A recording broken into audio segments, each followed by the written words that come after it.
I'm Nick Oldham. I'm Roger Oldham. We're in Princeton, Kentucky. The hay production's always been on our roots.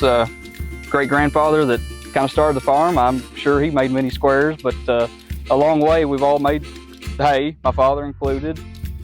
Row crop paid the bills for many years. As things get tighter and more acres get harder to get a hold of, we've kind of transitioned into what can you do off less acres, and hay really fits the bill. The majority of our hay is going to horse customers, whether that be one horse or a whole barn.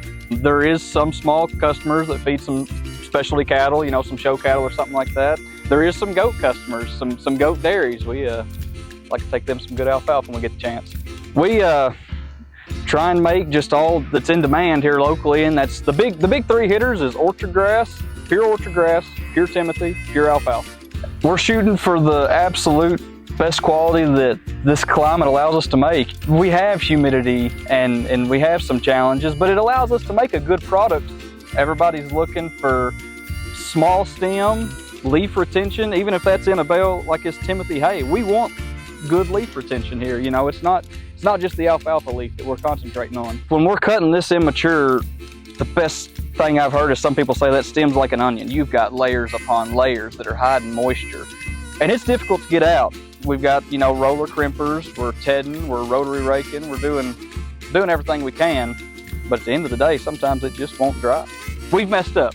We've had mistakes happen, but when we use all the tools in the toolbox, it takes all the tools to have the dry hay in a bundle.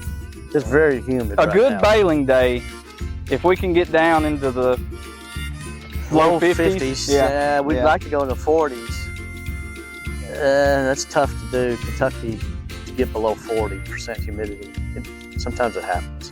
We've invested in multiple hay drying tools, but at the end of the day, when it's going into the bale, spraying the preservative, Harvest Tech preservative, is been a game changer for us.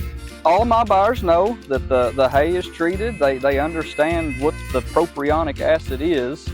They understand its purpose through the hay baling process. I guarantee them that we're using the product at labeled rates. We're not going off label, and so far we've had no issue. On average, I throw out the number 15 cents a bale, and that is just product. That is no hardware. That is the liquid product on the hay. Ideal conditions in alfalfa, you can probably get a lot closer to the 10 cents a bale area, and at that point you're just protection. We're going in a bundle, it's going to get put in the barn. It may not come out for 6 months, maybe longer. We need to know we're putting a good product up that can handle the storage. And with that preservative, that's just another level of insurance. You smell raw preservative product in a barrel, it's going to burn your noses. But at the level that's going into 50 pounds of hay, this stuff just smells sweet. It just smells right. I have no hint of the preservative smell in the hay.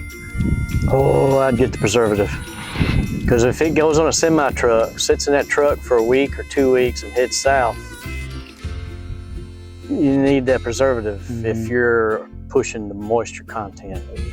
If you're not, you're gonna have to be 15% to be safe in that sealed truck. It prevent the mold also, of course, for the customers. And, we can sell a product, and I give them the guarantee of no mold. I mean, that is my dollars on the line. I would so much rather spend up to 30 cents a bale to have that statement stick to my hay until it's fed.